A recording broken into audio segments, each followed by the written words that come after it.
жеке мындай Суунун баары каптап атат үйлөрдө. Арык жаза албайт. Жок. Дренаж система жок. Арыктын баары ташып атат тияка. Алло. Саламатсызбы байке? Tamam. Бийликтөөчү журналист Абай Карабаев. Отам. Сиз каяктасыз? Сиздин азыр иш бөлмөңүзгө келдик эле. Жок экенсиз. Мен азыр Береговой деген көчөдө жүрөм. Нава Береговой. Ооба, бул жака эртерээк келсеңиз жакшы болот эле. Туруу жооп боюнча. Архитектура менен, строитель менен жүрөбүз мыякта элдердин ой боюнча. Азыр бара алсам. Ооба, эртелетсеңиз аларды дагы кошо алганча келесизби? Эч кандай иш кагаздары жок. Гос акт алышкан эмес, жер тилкелерин бөлдүрүп алган эмес. Бизге да маалымат берген эмес, эч ким берген эмес биз тараптан дагы. Биз азыр айта албайбыз эчтеке бизге. Биз официально запрос берип, менин атым Эрлан болот. Мурзакан. 45 компания экенин билбейт экенмин. Жок, ошол мавзу боюнча сиз өзүңүз көз карашыңыз, жеке көз карашыңыз кандай жетекчи катары? Жетекчи катары туура эмес, ал мыйзамсыз. Мыйзамсыз, Өкмөттүн жерин казганга болбойт.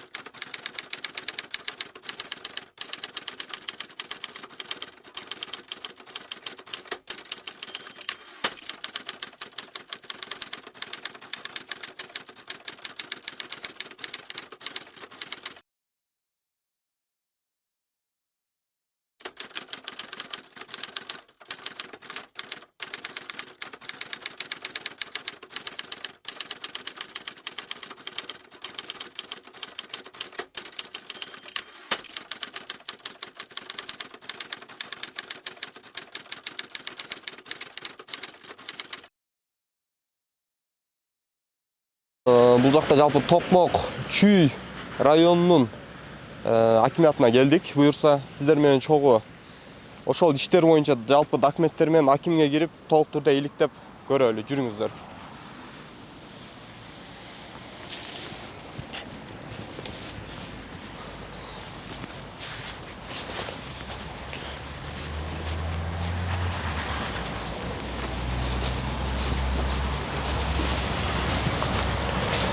Бул жакта жалпы 202 гектар жайыт жерлерди Токмок шаарынын бул жалпы үстүнкү аймагында берилип кеткендиги, ал жактагы жеке, мындайча айтканда юридикалык компаниялар же болбосо юридикалык жак атайын осо мындайча айтканда башка компаниялар алып, ал жакты мындайча айтканда негизсиз газып жана анын бардык шагылдарын мындайча айтканда жерди, бул жакта жайыт жерлерди талкаланып аткандыгын биз сиздерге толук түрдө ачып беребиз. Мына Чүй районунун мамлекеттик администрациясына келдик.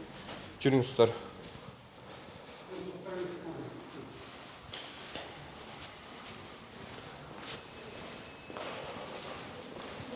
Жүр.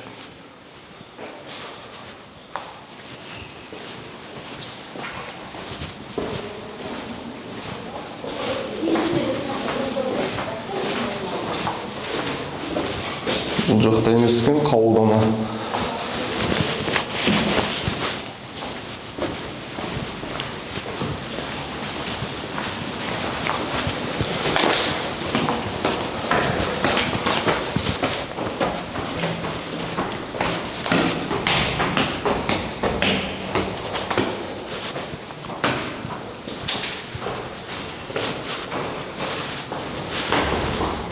Üçüncüleri de okşayt.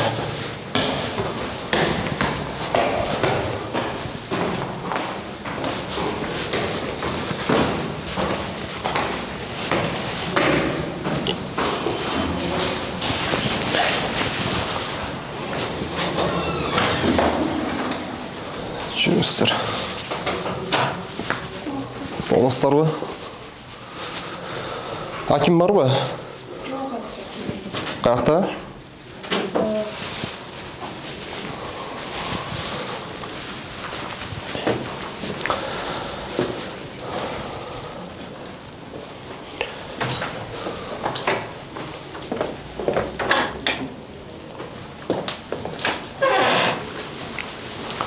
Sizin attığınız kim? Benim attığım Жеке. Аха, сиз бул жакта катчы болуп иштейсиз, Аха. Урматтуу биздин каналдын көрүүчүлөрү, азыр Тагаев Русланбек Таштанбекович жок экен өзүнүн кызмат ордунда. Бирок саат 9:23 болуп атат убакыт. Саламатсызбы. Канча убакытта кирип каласыз? Түштөн кийин азыр бир жакка кетип атасызбы? Алло? Все хорошо. Правительствоға кеттір азыр. Анда орун басарлар барбы? Ой, Жүрүңүз. Көрсөтүп берип коесузбу?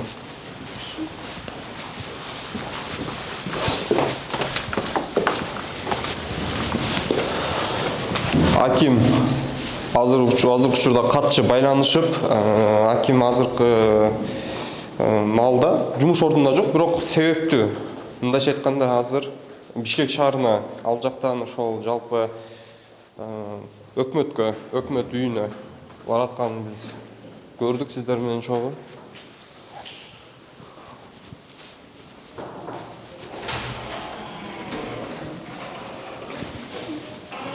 Бул жокпу? ичинде жайгандай. Макул, болсо боло берсин. Рухсат бечке. Канча мүнөт ошоп каласыз? 3 мүнөт.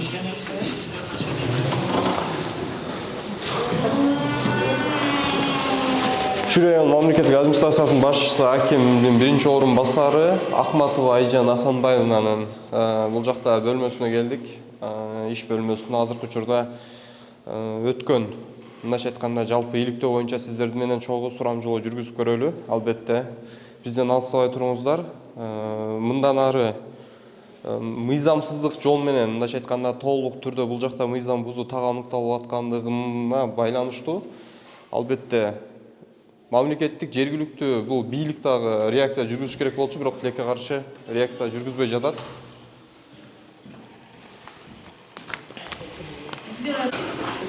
Жүрүңүздөр анда эмесе, кирели биз. Саламатсызбы? Саламатчылык келиңер. Жүрүңүз. Айжан Асанбаевна, рухсатпы, келиңиздер.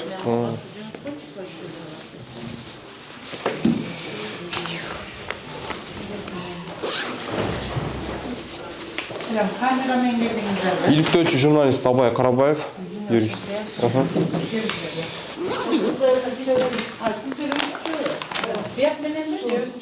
Жок. Жок, эгерде азыр айлык мөткө бардык, айлык мөт больничныйда экен.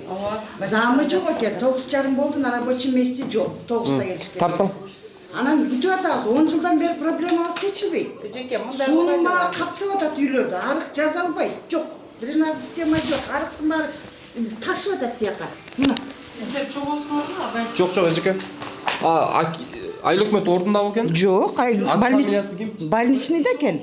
Аты фамилиясы ким? Сиздер менен биринчи сүйлөшөм. Фамилиясын билбейм, мына булар билет да. Макул. Биз жөнөкөйлөр жителбиз да. Районунун Мына чүй айылы болуп калабы? Ооба, чүй айлык мөт. Айлык мөт. Айлык мөт. Макул, аны өзү тактап алабыз. Азамды болсо келер десек келбейт, мына 9:30. Эжеке, сиздерден сураныч. Биз жеке эмес, бул жакта элдин кичине көйгөйү боюнча келдик эле да. Анда биздикин ачып кеткилечи, пожалуйста, уже 12 жыл болду.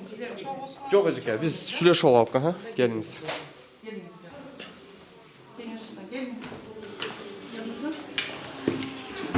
Не oldu? Bunda обычно абай предупреждение берем го. Эжеке, бул аябай аянычтуу эме окуя болуп атат. Бир жагынан алып караганда анан ошол себептүү биз мындайча айтканда айтпай кел дедик эми. Бул алдын ала айта турган нерсе эмес, анткени 4-статья билесиздер, журналисттик ишмердүүлүк боюнча атайын мыйзамда. Ооба, биз келебиз. Ооба. Эжеке, мындай болуп атат. Бул жакта үстүңкү, шаардын үстүңкү бөлүгүндө 202 гектар жайыт жер бар, билесиз да. Анан ошол жер боюнча келдик да.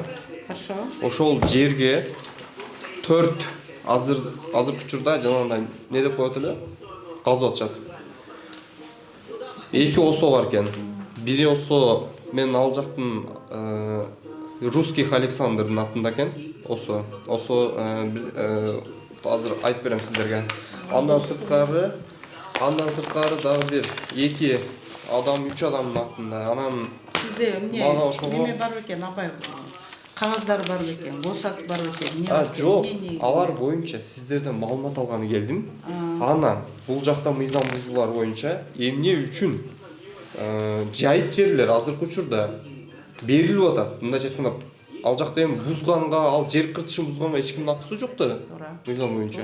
Туура. Эмне үчүн ошол нерсеге сиздер жергиликтүү бийлик реакция кылбай атасыздар? Ошол боюнча биз келип атабыз эжеке. Ошол боюнча 4 азыр жалпы ошо 202 гектардын ичиндеги 4 организация боюнча маалымат бересиздер. Бухгалтердик аудит жүргүзүлдүбү, ичи текшерилип атабы, жана канча убакытка чейин бардык маалыматтарды бериңиздер. Андан сырткары азыркы учурда дагы 2 факт мага бул жакта сүрөттүү жана видео запистер бар. Аларды бардыгын көрсөтөйүн.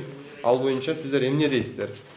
Тиешелүү мамлекеттик органдын өкүлдөрүн чакырыңыздар азыр бул жактан.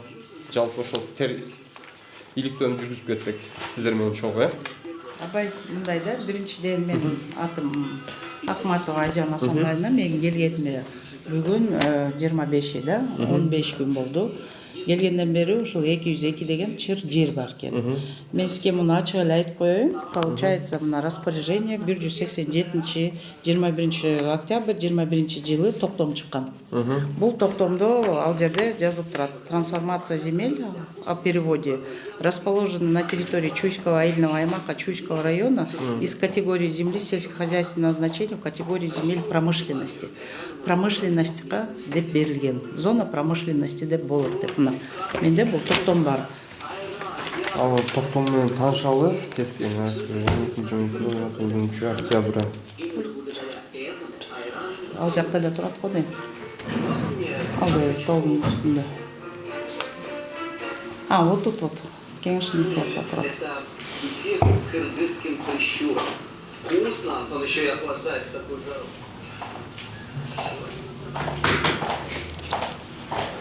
Ошондо 202 гектар жерди сиздер Трансформация бул кылынып, макул. айыл өкмөттөн Распоряжение чыгыптыр эжеке мындай да эми. Бул жакта жалпы үстүңкү айылда эле 3000 жашоочу бар экен. Демек, мындай суроо. Эми 3000 жашоочунун мал жандыктарын кайсы жайытка алып барышат? Жайыт комитетин чакырсаңыз ошол боюнча жооп биз берсин. мындай кылбайлыбы? Баарын чакыралы. Сиздерге эми толук маалымат керек да, туурабы? Толук маалымат керек. Толук маалымат керек. Бирок Силер азыр дагы да. Азыр эми аким менен чогуу бир сааттан кийин баарын чогулуп берели, андан кийин чогулуп объективно карайлы. Потому что азыр сиз мен жан келген бирок. Мен жан келген кишимин, мен сизге дагы айтып атпайм. Мен 202-нин үстүндө иштеп атам. Азыркы Азыркы күндө күндө маалыматтар боюнча эми алмашыңыз бар да,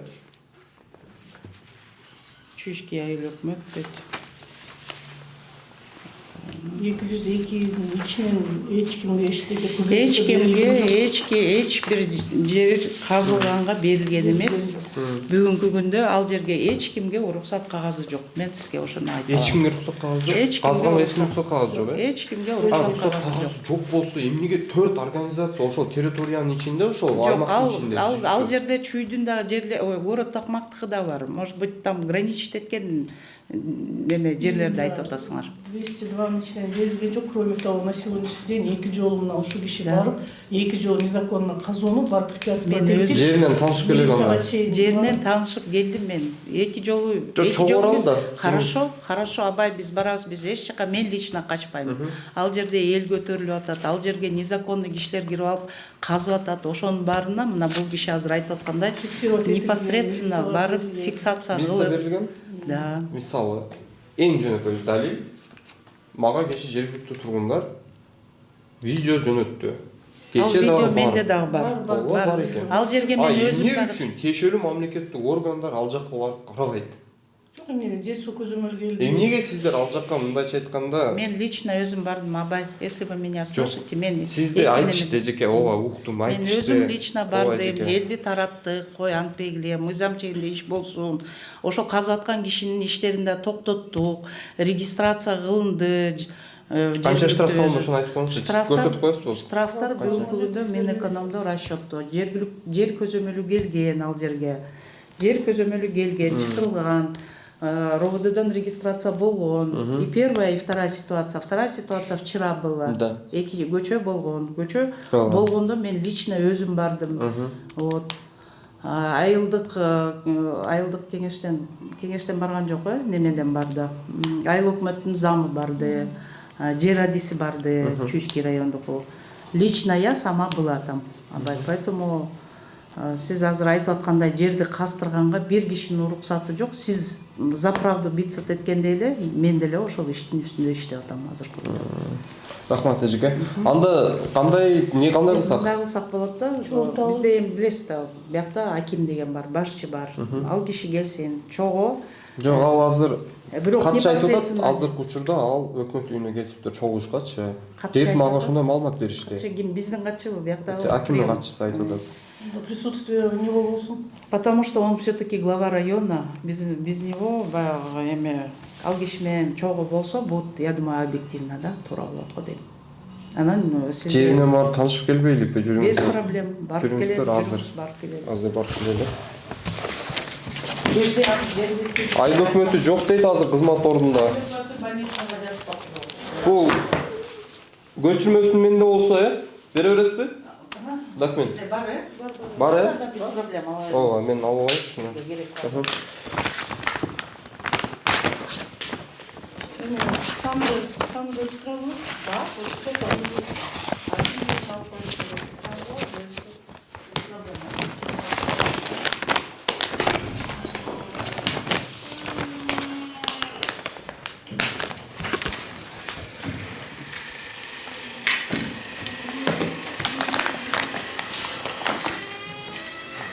Мына ушундай урматтуу биздин каналдын көрүүчүлөрү, албетте мыйзамсыз бул жерлерди казуу боюнча мындайча айтканда баардык укук бузуулар бул жакта жергиликтүү тургундар далил катары видеого тартып, ошо сүрөткө тартып бизге жөнөттү. Биз сөзсүз түрдө аны азыр барып жеринен таанышып, бул жактагы эжекебиз менен, акимдин орун басары менен барып сиздер менен чогуу иликтөө жүргүзүп көрөлү. Чүй азыркы учурда Чүй районунун мындайча айтканда администрациясынан чыктык. Азыр биз айыл өкмөткө баратабыз. Айыл өкмөт ордунда жок деген жарандардын азыр билдирүүсүн көрдүңүздөр, бирок азыр биз ошону тактап көрөлү. Себептүү бул жакта өз ордунда жокпу же себепсиз эле өзүнүн жеке жумуштары менен жүрөбү. Андан сырткары албетте бул жакта жер комитети бар. Жер комитети менен чогуу сиздер менен чогуу мындайча айтканда кирип толук түрдө текшерүүгө алалы. Кандай эмне деген көйгөйлөр жаралып жатканын. Мына айыл өкмөттү өзүңүздөр көрүп атасыздар. Буюрса азыр сиздер менен кирип баратабыз.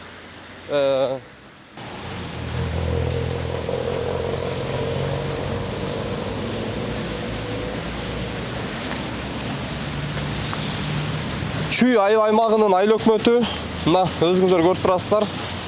Азыр жер комитетине кирип, бул документтер боюнча толук түрдө териштирүү жүргүзөлү. Буюрса жүрүңүздөр.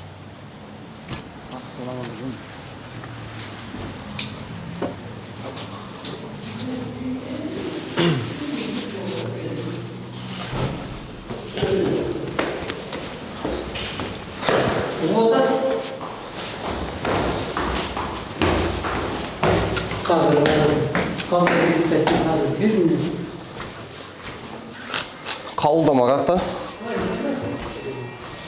Саласыздарбы? Кабылдама какта? Жүрүңүздөр.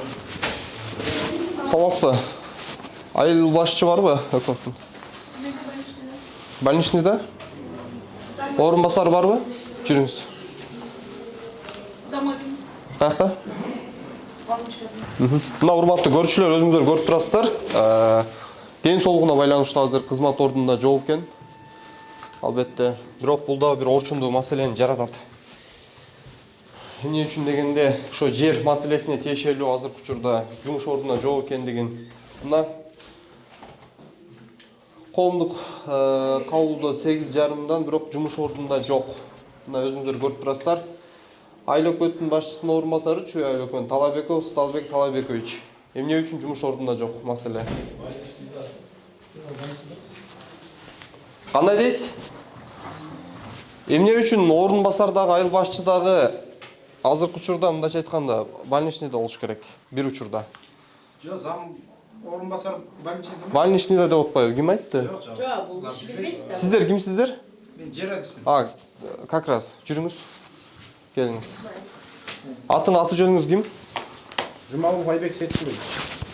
Дайым жолу айтып коесузбу? Жумаулов Айбек Сейткулович. Сизге азыр жарандарды арызын кабыл алгандан кийин сизге суроолорубуз бар эле.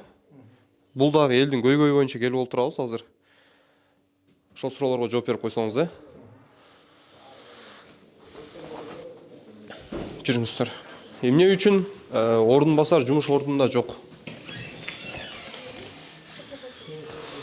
Жумуш ордунда жок экен. Ал боюнча эмне дейсиз? Полевая көчөсүндө 129. Кандай дейсиз? ВСТ. Кандай дейсиз? Полевая көчөсүндө ВСТ зам орун басар. Ошол боюнча маалымат берип койбойсузбу? Анан бул жакта деп койбойбуз бизге. Азыр эле чалса. Байланышып бериңизчи.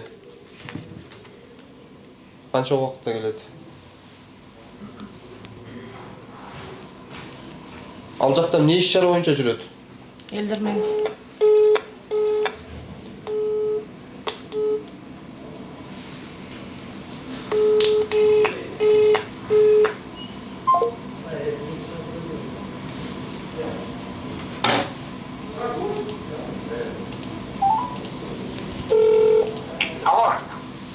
Саламатсызбы, байке?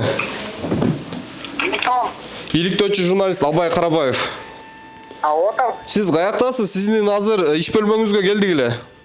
Жок экенсиз. Мен азыр Береговой деген көчөдө жүрөм. Нова Береговойда. Ооба, бул жака эртерээк келсеңиз жакшы болот эле. Суроо жооп боюнча.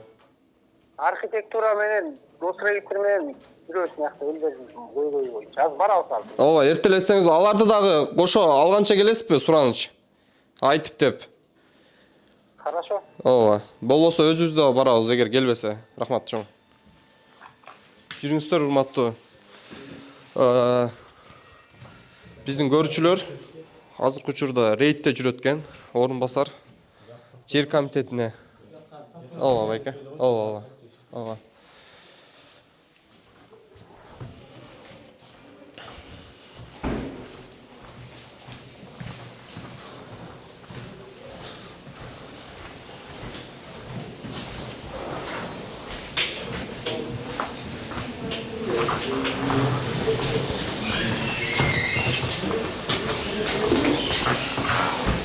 Мына ушундай көрүнүш. Бирок жайыт жерлерди биз албетте сактап калышыбыз керек. Ал жакта кандай болбосун, эмне болбосун, бардык азыр маалыматтар менен тактап буюрса сөзсүз түрдө бул ишти аягына чыгабы. Албетте эмне үчүн азыр карапайым адамдардын мал жандыктары мындайча айтканда 3 ай эмес, 6 ай дээрлик 9 айдай убакытта мындайча айтканда кайсы бул жакта жайыттан мындайча айтканда азыктанат, жайыттан тоют камдап булар өздөрүнүн мал жандыктарын мындайча айтканда тоют менен камсыз кылат. Бул дагы бирден бир көйгөйлөрдүн бири болуп эсептелинет.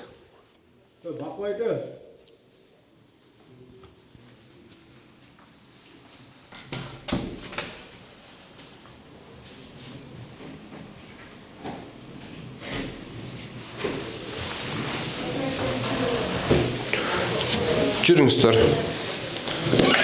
Саламатсызбы? Сиз кимсиз? Мен Рухсатпы? Эжеке, бизде суроо сизге. Аты жөнүңүз ким? Бактыгүл Жолдошовна.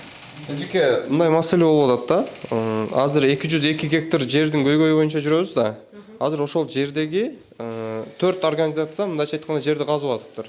Мындайча айтканда официалдуу деп дагы бир организация жүрөт. Токтом чыгыптыр негизичи. Бирок токтом чыкканы менен бирок мыйзамсыз деп дагы мындайча айтканда акимдин орун басары тастыктап берди алчы. Азыр ошол 4 организация налог төлөп, мындайча айтканда бул боюнча сиздерде маалымат барбы? Мындайча айтканда мамлекетке төлөмдөрдү төлөп жатабы? Кайсы организациялар экен? Кайсы организацияны ким сиз билесиз да? Бул жакта чогуу иштешесиз, туурабы? Рейд жүргүзүп атасыздар. Жок, аны бул жер адиси билет да, кайсы ким менен түзүлгөнүнчү. Төлөгөндөр ал жерден эсли ошол организация болсо Карьер строй деген бар. Ал төлөйт. Ошол Карьер строй русских Александрдын атында. Ошол төлөйбү? Ал төлөйт. Анан Кум трейд деген бар. Кум трейд төлөйт. Бухгалтердик аудит боюнча ал жакка жөнөттүңүздөр беле? Кандай аудит боюнча? Бухгалтердик аудит жүргүзүү боюнча, алардын эсеби боюнча жалпы. Эсебин бизге начисление договор менен түзүлөт да. Биякта жер адиси берет, анан ошонун эсебинин негизинде биз алабыз. Төлөтөбүз да. Андан башкачы? Болду ошол эле. Ошо экөө. Калганы мыйзамсыз деп эсептейсиз? Калганын мен көргөн жокмун, аны билбейт экенмин. Мыйзамсыз деп эсептейсизби? Конечно, мыйзамсыз. Эсли договору жок болсо мыйзамсыз болот да. Тосулган жалпы ошол канча жерди алгандыгы боюнча ошол тастыктама документтерин биз көрө алган жокпуз, бирок тосулган 4 организация турат ал жакта. Азыр биз сиз менен чогуу барып, эгер бош болсоңуз, рейд жүргүзүп көрсөк. Мейли барайын, бирок мен аны чече албайм да. Аны башчы чечет. Анан бу бияктан жер адиси башчы ошолор чечет да, негизи. Бирок бир гана Карьер строй гана, Анан Русский Александрдын атын ошол гана берет, Карьер строй төлөйт, ал деген төлөйт. Айтып берейинби канча сом төлөйт? Ошолорду баарын маалымат берип койсоңуз. Камерага берип койсоңуз. Азыр. Бираз. Бирок ошол контурда бул Хизрапрас деген да бар экен да. Хизрапрас деген бар экен. Ал 18111 сом төгөт экен. Айына. Жылына. Жылына. Хизрапрас деген. Бу ЖЧК Карьер строй деген бар экен. Ал 48276 сом төгөт. Бул жакта Бул эми контурларды мен билбейм. жылына болсо төлөм аябай аз да, бирок сиз действительно ош жерде экенин билбейм да. Мисалы, действительно ош жердеби, жана сиз 202 гектар боюнча айтып атасызбы, аймак боюнча. Мен точно ошонун ичинде экенин билбейм. Может, тегерек четиндедир. Себеби мен жер адиси эмесмин да. Аны эме жер адиси менен анан башчы билет да. Кечиресиз эжеке. Кум трейд деген бар. Кум трейд деген Канча берет жылына? Азыр Кум трейд 41593 сом төлөйт. Ошо 3 организация да. Бирок негизи төлөмдөр жылына болсо аябай эле аз да. Бирок ушул боюнча ойуңуз кандай? Аз. Мен айткам бул боюнча. Ким бекиткен бул бааны? Бул мурдагы землеустроитель бар болчу да. Бул баланын Айбектен мурда бир землеустроитель бар болчу. Ошо киши менен анан глава бекитсе керек. Ошолор. Рахмат эжеке. А так басыңыз кое албайсыздар. Рахмат.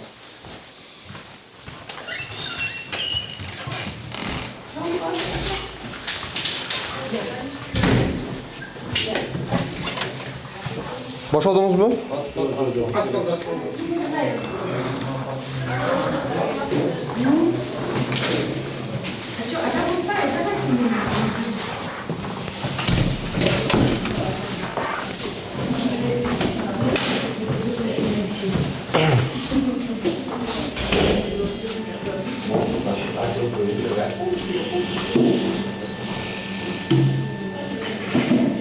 Өзүңүз да чыгып берип койбойсузбу?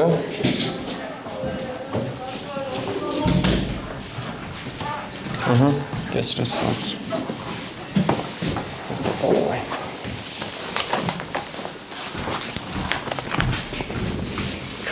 Бул жакта 202 гектар боюнча анан бул жакта мыйзамсыз казуулар болуп жатат. Жайыт жер, бирок жалпы мындайча айтканда өнөр жай багытына берилсин деп токтом чыккан экен. Андан сырткары ошол мыйзамсыз келип казып аткандыгы боюнча так далилдер бар. Ошол боюнча сиз эмне дейсиз жана азыркы учурда кандай иш-чаралар болуп атат? 12 март күнү казып атыптыр деп уктук ошол жакта. Анан бияктан кызматкерлер барды. Анда аким да барды, айлык өкмөт башчы барды. Териштирип, милиция чакырып, земинспекцияны чакырып, тиешелүү чаралар көрүлдү. Андан кийин дагы көчө күнү эле дагы бир фирма келип казып атыптыр. Эч кандай иш кагаздары жок. Госакт алышкан эмес, жер тилкелерин бөлдүрүп алган эмес. Бизге да маалымат берген эмес, эч ким берген эмес биз тараптан дагы. Ошо өстөрүлгөн иш кылып атат да. Жылдык төлөм аябай аз экен да, ал жакта официалдуу иштеген 4 организация бар экен. Азыр биз аларды бул жактан айтып беришти. Ал төлөмдөр боюнча ким бекиткен жана эмне үчүн аз? Бааны ким бекиткен жана эмне үчүн анысы? Анысын так билбейт экенмин. Мен деле 1 жылдай болуп калды иштегениме. Бирок 1 жылда иштесеңиз ал маалыматыңыз так бар да. Эмне үчүн? Ал өзүңүз кандай ойлойсуз? Чындыгында аз экен ижаралары. Өтө эле аз да. Бирок сиз мисалы ал жактан атайын мисалы бул жакта ички иштер бөлүмүнө жүктөлүп берилди деп атат. Ал жакта жерди жалпы ошол көзөмөлдө жана ошондой мыйзамсыз казууларды көзөмөлдөчү. Эмне үчүн сиздер алар менен чогуу иштешип, мындайча айтканда, мыйзамсыз казууну алдын алып атасыздарбы азыркы учурда? Эми карап атабыз. Буга чейин эмнеге карап атыңыздар анда? Эми антип эч ким ойлобойт да келип казып жүрөт деп. Андай ойдо эле жок болчу.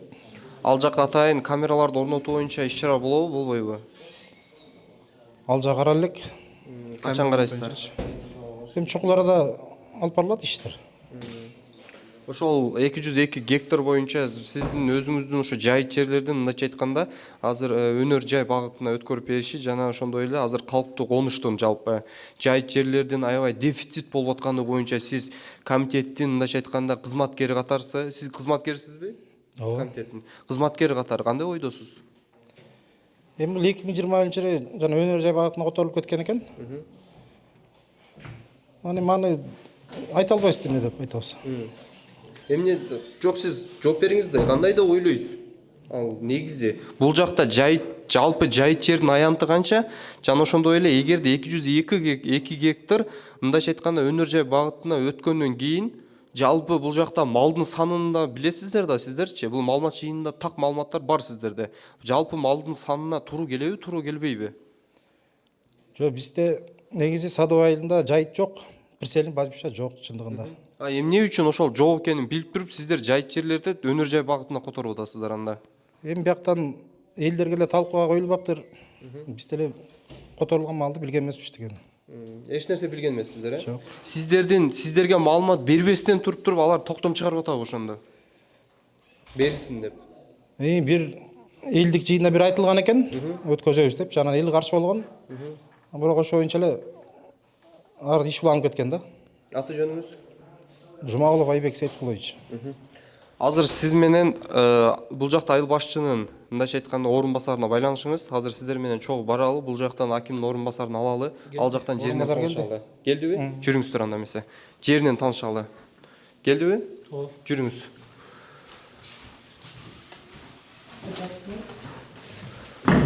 Саламатсызбы? Рухсатпы? Кандайсыз? Жакшысызбы? 202 гектар жер боюнча келдик да.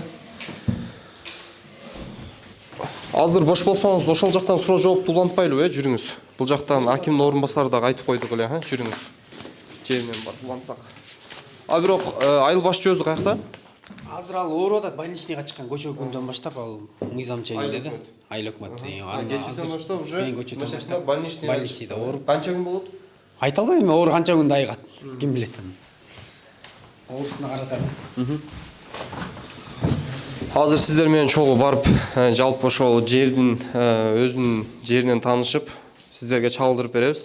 Эмне үчүн жайыт жер дефицит болуп атса, ал өнөр жай багытына берилди деген вопрос бул жерден кабыргасына коюлуп, буюрса сиздерге толук түрдө иликтөөнү чагылдырып беребиз албетте.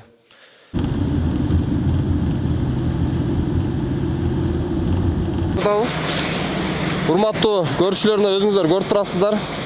Биз азыр жалпы ошол жер боюнча көзөмөлгө алынган бул жакта Чүй айыл аймагынын ички иштер бөлүмүнө, мындайча айтканда Чүй районунун ички иштер бөлүмүнө келдик. Албетте сиздер менен кирип азыркы учурда толук эмне кандай иш-чаралар болду, эмне үчүн көзөмөлгө алынбады, ошол боюнча суроо жооп кылсак.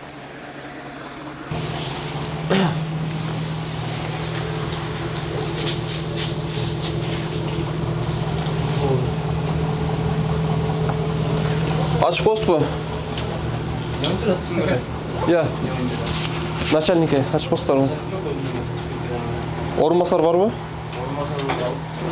Жоопты адамдардан кимдер бар? Жоопты адамдардан кимдер бар? Дежурный чыгат. Жок, дежурныйдын кереги жок бизге. Кабылдамай кирип чыгалы, ачык болсунбу? Орунбасар келди. Айыл өкмөтүнүн. Жүрүңүздөр. Kimge geldinizler? Орун басарга кабылдамага келдик. Начальник жок дейт өзү. Kim olasızlar? Dostlarınız, tanıştırdınız. Тааныштырып Ne алдык. boyunca geldinizler? Сиз кимсиз? Ben dежурный оператор. Аха. Өзүңүз көрсөтүп коесузбу? Кызмат бөлүмүздө. Жок, айтып бериңиз. Кызмат көрүңүз көрсөтүп коесузбу? Yok, ben bir yakta turam da.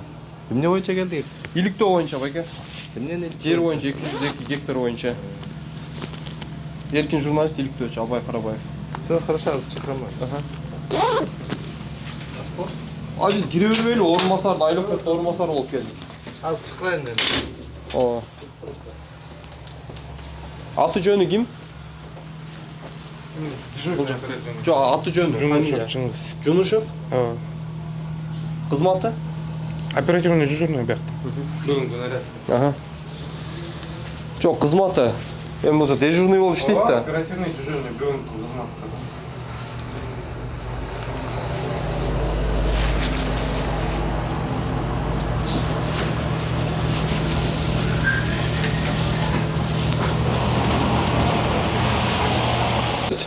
Жооп бересизби? Жок, эмне үчүн начальник өзүнүн убактысында жок, иш убактысында ошого жооп бересизби? Жооп берип атпайбы? Кетпеди, чыгарып берем деп атып атыр. Иә. Чыгарып берем деп кетпеди. Кимдер? Кимге келдиңиз ал кетпеди, чыгарып берем. Маган өзү бул жактын начальниги керек. Дежурныйдан сурап алат атпаймынбы? Кетпеди.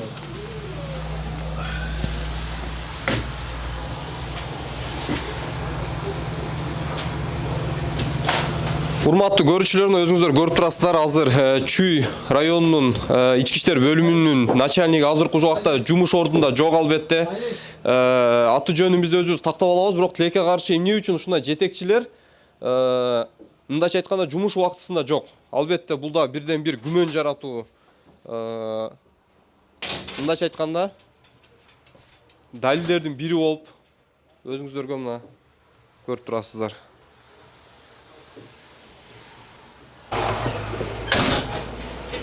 Kaysı телеканалсың?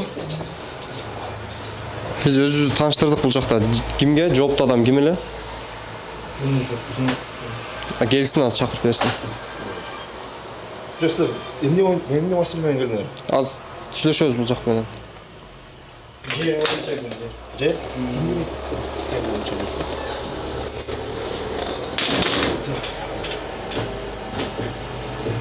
Girdi mi?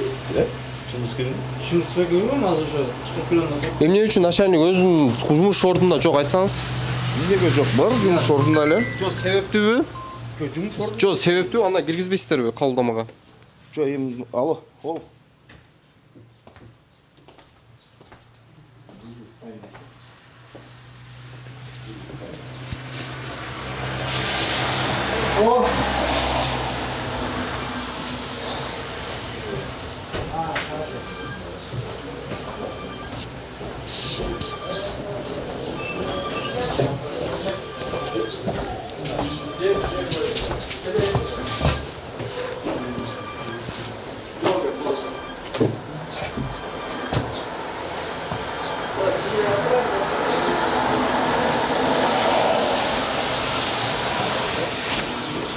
Buraya kaçtayım? Konuşmayı yapayım. Yok, Жүріңіз. Жок, биз начальник экен. Каякта ал? Жүріңіз. Жок, каякта? Начальник каякта, начальник? Жок, сизге суроо берип атам. Начальник каякта? Жумуш ордунда эмнеге жок? Совещаниеда. Эмнеге мен сизге доклад берем? Жок, айтып коюңуз да сиз элге. Сиз маалымат алган келдиңизби? Ооба. Жүрүңүз биринчи замга. Ошол боюнча Өзүңүз тааныштырып коесузбу? Аты жөнүңүз ким? Чыңгыз Айтбаевич мен. Кызматыңыз? Старший инспектор дежурный. Мен сизге жардам берип жүрүңүз деп ошо кишиге эмет берейин. Шефкада чалдым. Ал эмне? Бул жак начальниктин жанында олтурбайбы? Жок, бияк стройка жүрүп атпайбы биздечи? Стройка жүрүп атат, жаңы ровод салынып атат. Жүр бияк бетке. Көрдүңүзбү? Здание салынып атат. Кайсы здание? Ошон үчүн баары өзүнчө жайгашкан да.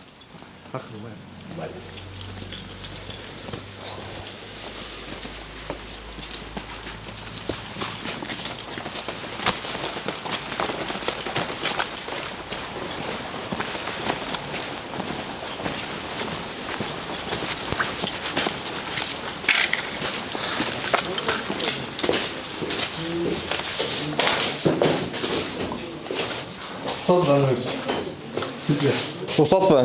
Салмас па? Жүр. Азыр Ленин район Чүй облысының Чүй районунун ички иштер бөлүмүнүн орун басары. Жүр. Не? Жаман объекті біз тартатасыз. Суроо жооптор бар эле жер боюнча. Сураң жооп берип кое аласыз ба? Біз деген жетекчилик менен согласовать этип, анан жооп беребиз да. Байке, эми бул жактан иликтөөчү журналист келгенде 4-статья журналисттик ишмердүүлүк боюнчачы. Ал жактан милдеттүү түрдө сиздер маалымат беришиңиздер керек, жооп беришиңиздер керек да. Башчылык менен кеңешип неметип туруп анан берели. Бул тергөөнүн немеси бар, өзүнүн копиясы бар да, биз келген кишиге эле бере албайбыз. Жок, ал боюнча сиздерге бул жактан чогуу иштешип аткан чечимдер сиздер менен чогуу бул жакта көзөмөлдөр сизге өтүп атат жер боюнчачы.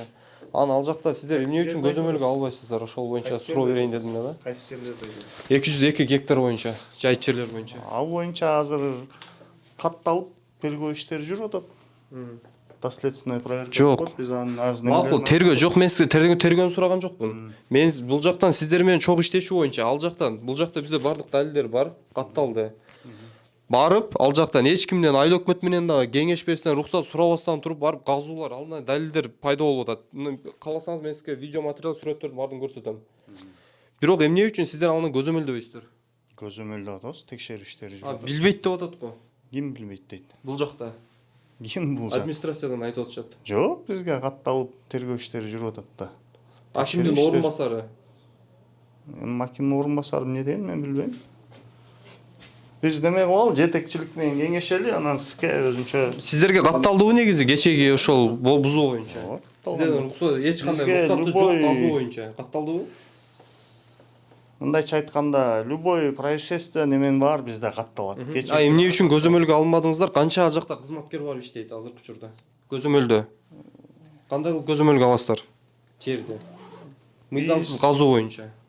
Ошо мыйзамдуулугун текшерип атабыз да биз. Жок, байке, ал жак эми сиздердин көзөмөлүңүздөрдө да. Жооп бере албайм. Азыр биз жетекчилик менен кеңешип туруп, акылдашып туруп анан сиз орун басар катары бардык маалыматтарды билесиз да. Канча кызматкер бөлүндү, азыркы учурда канча кызматкер жайыт жерлердин мыйзамсыз казуу, мындайча айтканда бул жактан өнөр жай багытына токтом чыгыптыр.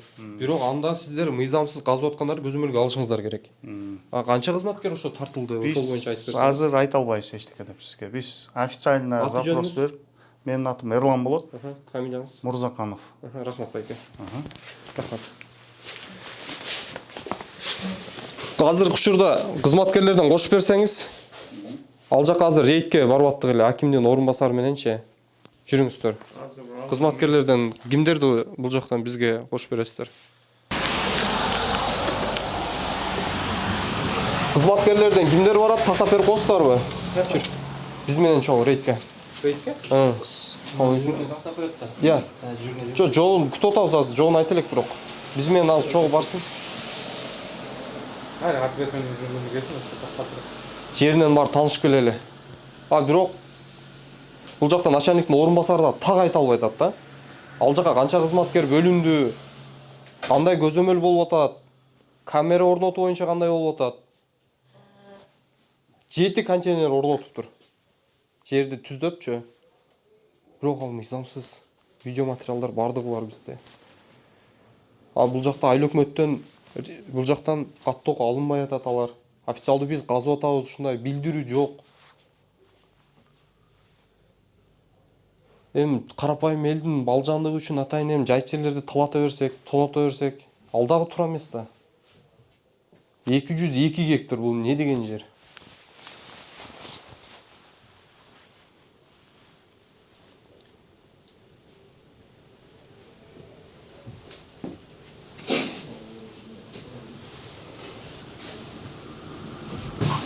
Kim байланышып берет?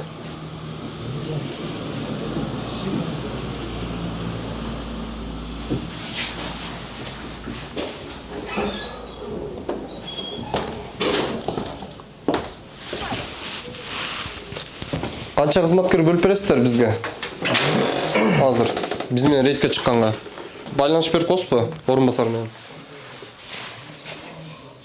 Рейдке каяка жана жер боюнчабы? Ооба, биз менен чогуу азыр акимдин орун басары, бул жакта айыл өкмөттүн орун басары бардыгыбыз азыр. Жок, мен нөмөт бөлүм башчысы болом өзүм. Биякта Аты жөнүңүз? Адылов Закир Муратович, милициянын капитаны. Анан биякта азыр жана силер айтып аткан эме катталган биздечи, ошо жер боюнча жуйга түшкөн бул боюнча. Анан силер келип алып бияктан ызычуу салган. Жок, ызычуу кылган жокпуз байке. Биз суранып атабыз. 2 кызматкерби, 3 кызматкер өзүңүздөр жарайт. бөлүп бериңиздер, чогуу баралы, көрөлү жеринде. Мыйзамыбызды так билинип атат, туурабы? Хорошо. Сиздер ал жактан ооба барып жеринде көрөлү. Азыр мен коомдук коопсуздук кызматынын башчысына чалайын, 2000 бала бөлүп бер депчи. Анткени мен нөмөт бөлүмүнүн малдарын бере албайм да, алар нарядтады. Бирок орун басар айтты, ал жакта өзүнүн, ал жакта ошо ички иштер бөлүмүнүн өзүнүн адамдары бар дейт. Ал айыл өкмөттө. Алар барыш керек деп атат. Участковыйбы, ким? Участковыйлар. Азыр ошо тактап, азыр эмет берем, ошо именно Сиздерден да барсын да, бул жакта эми сиздерге карайт. Бирок алар да каттоодон өттү, аларга кандай болду? Жок, азыр эми териштирүү жүрүп атат да. Бизде билесиңер өзүңөр, жуйга катталгандан кийин териштирүү жүрөт да. Жок, байке, териштирүү эмес, бул жакта далил болуп атат да. Ал жакта териштирүү жүргүзүп, сиздер ал адамдар кимдер казган экенин тактадыңыздарбы? Такталып атат азыр. Кече катталган бул. Бул боюнча өзү участковый маалымат берген. Негизи канча күнүн ичинде тергөөдө сиздер табышыңыздар керек? Мен аны билбейм. Ошо сизди жана дежурный киргизбеди, биринчи мен башчынын орун басарына киргизип коесуздар. Кирдиңизби? Ооба. Ошо бере албай койду ал. Ошо киши чечет, ошо именно зам по расследованию ошо.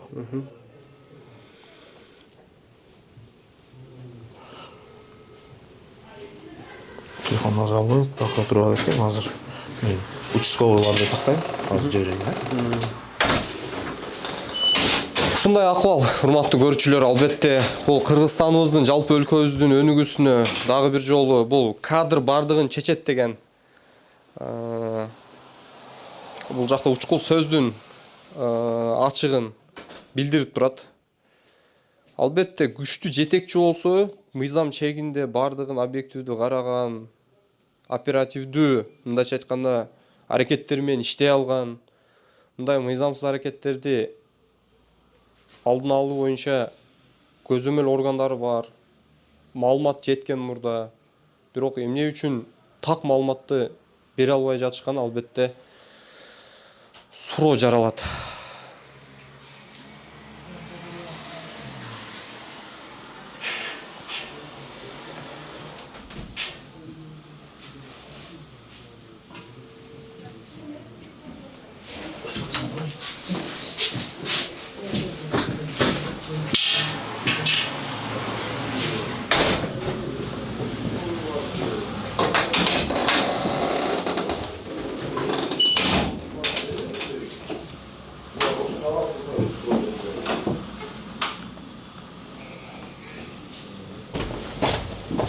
Такталдыбы? Иә.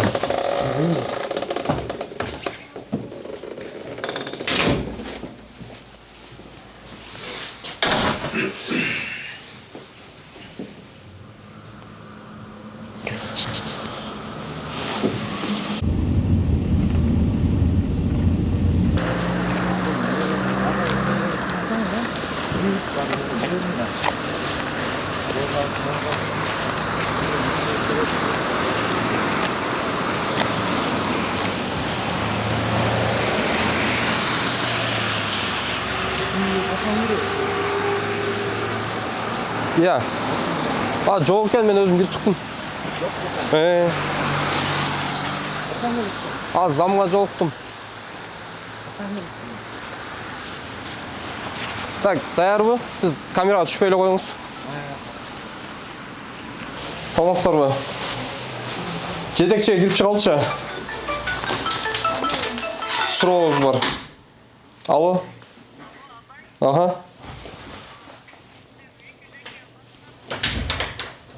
Эки жүз экиге? Жо, азыр эми барабыз азыр, архитектурадабыз. Ооба. Артыңыздардан барабыз, аха, түшүндүм.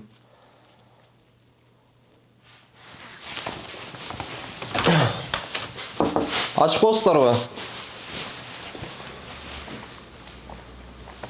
Ачып коесузбу? 5 мүнөт. Аха.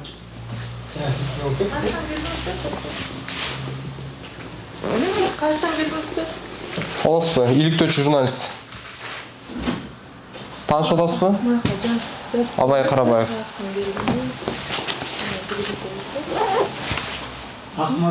Кайсы? 25.03.2025.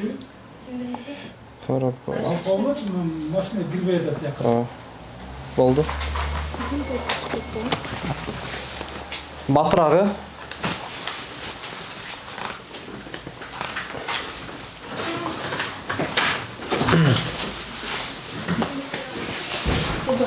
Кайсы жака? Жетекчи жакта. Кабылдана.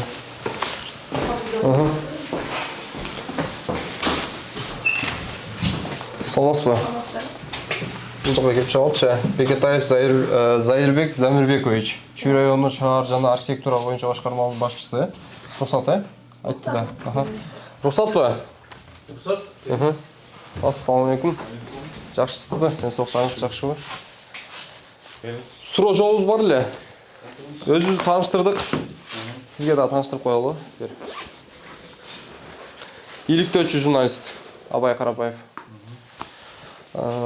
202 гектар жайыт жер боюнча байке. Анан ошол боюнча сиздерде өзүңүздөрдүн милдет укуктарыңыз кандай? Анан жалпы ошол жер боюнча маалыматтарыңыздар барбы, эмне болуп атат? Ошол боюнча келдик эле. Суроого жалпы жооп бере кетсеңиз. Саламатсыздарбы? 202 боюнча бизде болгон маалымат өзүңүздөр билгендей 2021-жылы трансформация кылган экен. Биздин ушул кызматка келгенибизге 1 жылдын жүзү болуп калды.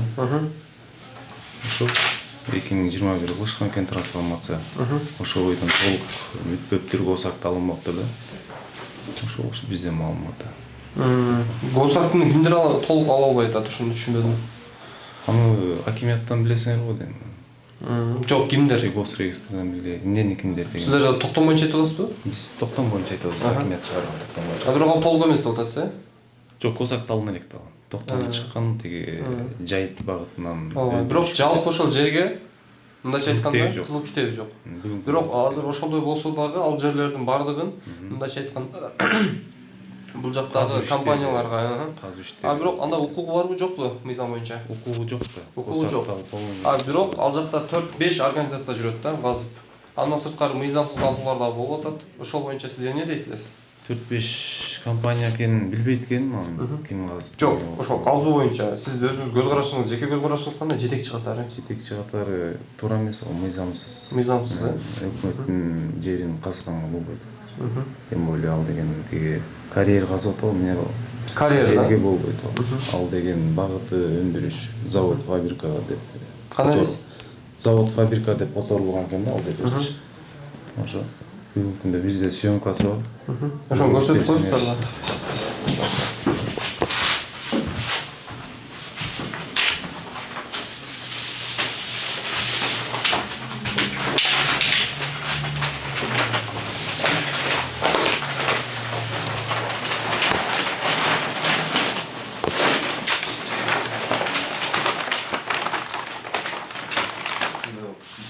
Съемка кылынып тур. 2021 кылынган экен. Биз доп болуп дагы тактап кылганбыз да бул жердечи. Могу база эле заводко тиги 8 гектар дегенден эметкенбиз, бирок бул бүгүнкү күндө иш жүзүнө ашкан жок да булар. Бияктан жылдырабыз деп ошо менен такталган жок. Бүгүнкү күндө токтоп турат ушу съемкасы койдум элечи. Бирок могу бычка канал, э? Жок, бычка мына. Кайсыл? Канал көрсөтүп коесузбу? Могу бычка. Бул канал, э? Газ, мост. Ушул мост боюнча дагы мындайча айтканда көйгөй бар экен да? Бар. Ал ошол боюнча маалыматыңыздар бар да, э? Бул боюнча кандай иш-чаралар болоюн деп атат? Мындайча айтканда мен кече барып, мен сизге азыр видеороликтерди көрсөтөмүн. Мен ал жакка барып келгем өзүмчө. Ал мосттун эгерде ал мост урап түшө турган болсо, канча чыгымга учурайт? Ал жагын билбейт экенбиз эми. Биз чыгарбайбыз. Бирок аны алдын аласыздарбы? Маалымат берилгенби? маалымат бул садовый эли чогулганда ошондо маалымат берилген да бул боюнчачы. Анан кийин деп тарабынан биякта деген эме болуп аткан тиги эсептеп чыгып атышкан да. Жалпы канча болуп кетет, Анысын билбейт экенмин акчасын. Бирок толук түрдө эсептелген да, Жок, эсептелдик болмогон. Негизи бул мындайча айтканда авариялык акыбалда болгондуктан канча убакыттын ичинде алмаштырыш керек же жаңы куруш керек? Буну акимчилик тараптан задание берилген да. Деп 954-кө, по-моему, или 34-кө задание берилген да. Буну суу келгиче ошону тактап чыккыла депчи. Сметасын түзгүлө деп. Бирок жазында эми суу ташкындайт. Ооба. Ошол убакытка даяр болушуңуздар керек да. Ошого чейин сметасын түзүш керек. 200 жалпы бул аянты 2 гектардын, Ошондо бул жак 50 гектар болуп атат. Могу жолго чейин, үстү жагы. Жок, жок. Кандай болуп атат? 50-га. 202 Жок, жок. Могу мен бөлүгүн айтып атам, могу жак эле. Билбейт экен, мага эч ким. Могу жазуу турбойбу? 50 гектар деп. 50 гектар деп сурашканда. Бул жак 80 гектар деп. Бул 80 эмес, 8 гектар бул. 8 гектар экен, Бул жагы жалпы 202 гектар болуп атат. 202 гектар. Биягы болсо тиги городко кирет. ГИКке берилген жер бул 45 гектар. ГИКке мол жагы берилген, кызыл сызык. Өзүңүздөр көрүп атасыздар. Шаарга карайт экен, Токмок шаардыгына, мэриясына карайт. Албетте бул ГИКтин жеринен жогору жагы жайыт. Азыр учурда. Бирок токтом чыккан, бирок ал мындай айтканда госакт жок азыр учурда. Бул жолдон өй жагы полный Чүй районуна карайт, жагы город карайт. Привязка алып деген болобуз. Мына өзүңүздөр көрүп атасыздар, урматтуу көрүүчүлөр. Албетте, эми мындайча айтканда сиздин оюңуз боюнча, андай жеке оюңуз да булчу. Жетекчи катары. Азыркы учурда биз бул жакта калктуу конуштарды, мал жандыктар бар. Бирок ушу жайыт жерди биз мындайча айтканда пайдаланууга бере берсек, же болбосо жайыт жер жоголо берсе, бул боюнча сиздин оюңуз кандай? Бул мал жандыктар үчүн бул зыян болуп калбайбы жалпы? Эми бул жерден эме болот атпайбы? Жайыт жер экен да, категориясы боюнчачы. Бирок анын багытын өзгөртүп, ошо завод, фабрикалар түшсө деп, эл ушул жерден тиричилик кылса, ошо заводдордо иштесе деп ошондой ой менен кеткен нерсе. Мындай маселе болуп атат да, биз айыл өкмөткө бардык. Ал жактан салык кызматынан дагы, мындайча айтканда жер комитетинен да сурадым. Жалпы акча бекитилиптир, жылдык төлөм. Ошол жактан организациялар карьер казгандар боюнча. Осо жылына мындайча айтканда 24 000 деди, экинчисин 48 000 деди. Ушуга көз карашыңыз кандай баа? Өтө эле төмөнбү? Маалыматым жок экен эми аны деген бааны биз чыгарып. Жок, көз карашыңыз кандай дейм да? Билбейт экенмин ал жагын айта албайм мен. Баа боюнча эми аны тийиштүү мамлекеттик органдар карайт. Чечпесе, аны биз эчтеке деп айта албайбыз. Так, бул могу сиздер чийип бергенсиздер, бирок бекитилгенби бул? Бекитилик, бул деген рабочий, бул жаңы башталган. Рабочий, жаңы башталган, өзүңдөр көрүп. 21-жылы съемка кылган экен.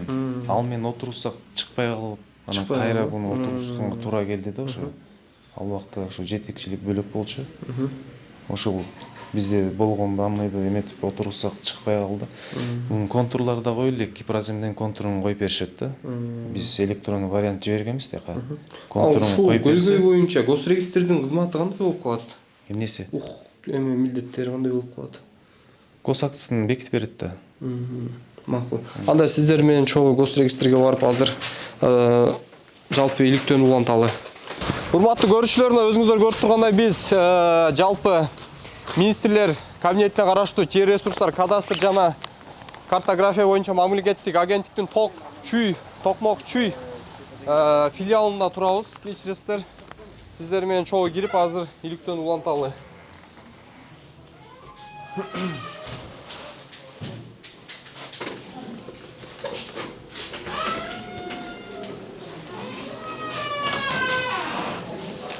Саламатсызбы?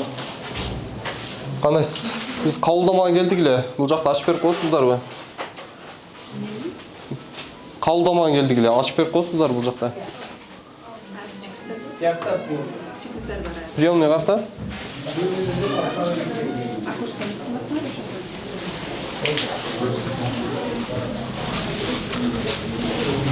Бул жакта эч ким жокко.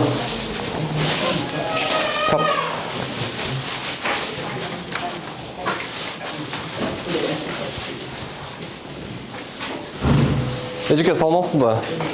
Кабылдамага келдик эле жетекчиге. Ачып коесуздарбы эшикти? Жетекчиге келдик эле эшикти ачып коесуздарбы? Айтып коесузбу?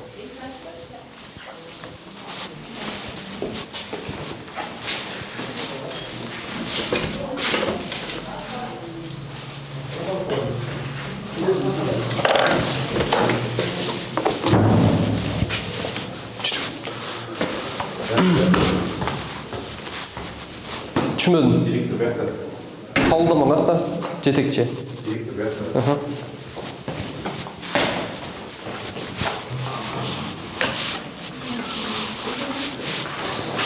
Токмок Чүй филиалынын директору Байгазакова Нургүл Чоробековнанын азыр жеке бөлмөсүнө, мындайча айтканда, иш бөлмөсүнө келдик. Сиздер менен чогуу азыр кирип, төмөндөгү маселе боюнча суроо жообубузду уланталы. Саламатсыздарбы? Уруксатпы? Иликтөөчү журналист Абай Карабаев өзүн тааныштырып кетсин. Отурасың. Жок, бере албайм. Неге? Көрөсүздөр, Абай Карабаев. Биз болсо 202 гектар боюнча келдик, иликтөө болот эле. Сизге суроо бар эле. Бул жакта бөлүмдөрдүн жетекчилерин чакырсаңыз. 202 гектардын Ошо жалпы бизге маалымат берип койсоңуздар. 202 гектардын мен заңым аштан мен азыр акцияны отпускадамын. Кандай дейсиз? Отпускадамын. 27-синде чыгам, мындай жумуш баягы көбөйүп кеткенден келдим да. Отпускам 27-си күнү өтөт официальнычы. Анан бүгүн баягы майда чүйдө жумуш контролдоп коеюн деп келгем. Рахмат эжеке, сиздей кызматкерлер көп болсо жакшы болот мамлекеттечи, анткени дегенде өнүгүү болот албетте. Анан сизге төмөндөгү сурообуз бар эле да. Азыр Бишкек архитектурадан келе жатабыз. Ал жакта токтом чыккан, бирок госак чыга элек деп жатышат. Андан сырткары мамлекеттик акттан сырткары бирок карьерге токтом чыкпастан туруп казылып атат да. Анан сиздер ушул боюнча маалыматыңыз барбы? Жана ошол боюнча кандай иш-чаралар болуп атат? 202 гектар боюнча мен толук маалыматым бар. Ал жерде жалпы контур боюнча 202 эмес 214 гектар. Анан 2022 жыл бекен точно азыр документти карап туруп айталы. 22 же 23 жыл болуш керек эле. Чүй райондук мамлекеттик администрациясынын токтому менен ошол 214 гектардын ичинен 202 гектар жер трансформация болуп айыл чарба багытындагы жерлер категориясынан өнөр жай жана земли промышленность транспорт и новое несельское хозяйство назначение болуп которулган. Келип отуруңуз айтып. Анан ошо 214-түн 202-си которулган. Токтом бар мында.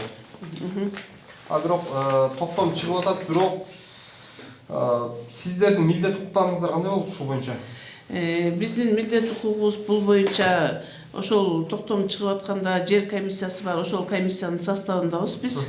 Ал комиссияны Чүй райондук мамлекеттик администрациясынын биринчи орун басары комиссиянын төрагасы болуп саналат.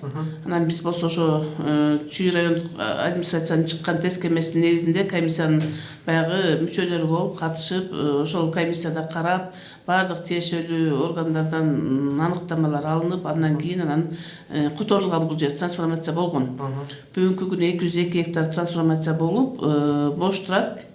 Ал эми бул баягы жер кодексинин 4-беренеси бар да. Муниципалдык жана жеке менчиктен башка жерлердин баары бул мамлекеттин жери болот. Мамлекеттин жерин ошол эле жер кодексинин 15-беренеси менен бул мамлекеттик администрация жетектейт полностью да. Анан бул бүгүнкү күнү трансформация болгону менен бул 202 гектар өзүнө Чүй райондук мамлекеттик администрация каттай элек. Анткени 202 гектардын жанагы айыл чарба өндүрүшүн жоготуу деген неме бар да. Потеря сельхозпродукции ошонун баягы төлөмүн төлөп туруп, андан кийин өзүнө мөөнөтсүз колдонууга каттагандан кийин ал жерди анан баягы пайдаланууга бериш керек. Бүгүнкү күнү баягы администрациялардын билесиңердер, райондук администрациялардын өзүнүн бюджети жок. Ал ири суммада акчаны мен точносын айта албайм, но где-то бир 62 миллион мындай да паймат немен менен саналган анча акчаны төлөп бере алышпайт. Анан биз баягы ушул вопростор Жалпы канча дейсиз? 62 миллион сом. 202 гектарга да. Анан ошонун ичинен баягы биз неме деп сүйлөшкөнбүз да, эгер баягы инвесторлор чыгып ушул чүй районун өнүктүрөбүз деген инвесторлор келсе, туура мыйзам ченеминде арыздар менен кайрылып, мыйзам ченеминде баягы иш алып барсак, балким ошо инвесторлор аркылуу ошол айыл чарба өндүрүшүн жоготуунун төлөмүн төлөттүрүп, четинен конкурстун негизинде жер мыйзамына тууралап туруп бере берели деген эмес, бирок бүгүнкү күндө ошондой инвесторлор чыгып арыз жазып кайрылып биз төлөп беребиз деген эч ким боло элек. Анан жана сиз айтып атпайсызбы, карьерлер казылып атат депчи. Эмне үчүн ал бөлүнүп берилбей деп. Карьер бул 202 гектардан жана 214 деп башында айтпадымбы? Ага чейин эле трансформация болгонго чейин эле бөлүнүп берилип, жерге болгон убактылуу жанагы немеси катталганда колдонуугачы. Ал эмнин негизинде болот? Ал эми Кайсы ченемдик акттын негизинде? Ал болсо жанагы недропользованияны колдонуунун өзүнүн баягы мыйзамдары бар эмеспи? Ошонун негизинде геологиядан лицензия алып келишип, Сизге мындай суроо да, макул лицензиясы бар экен. Бирок бул жактан токтом чыга элек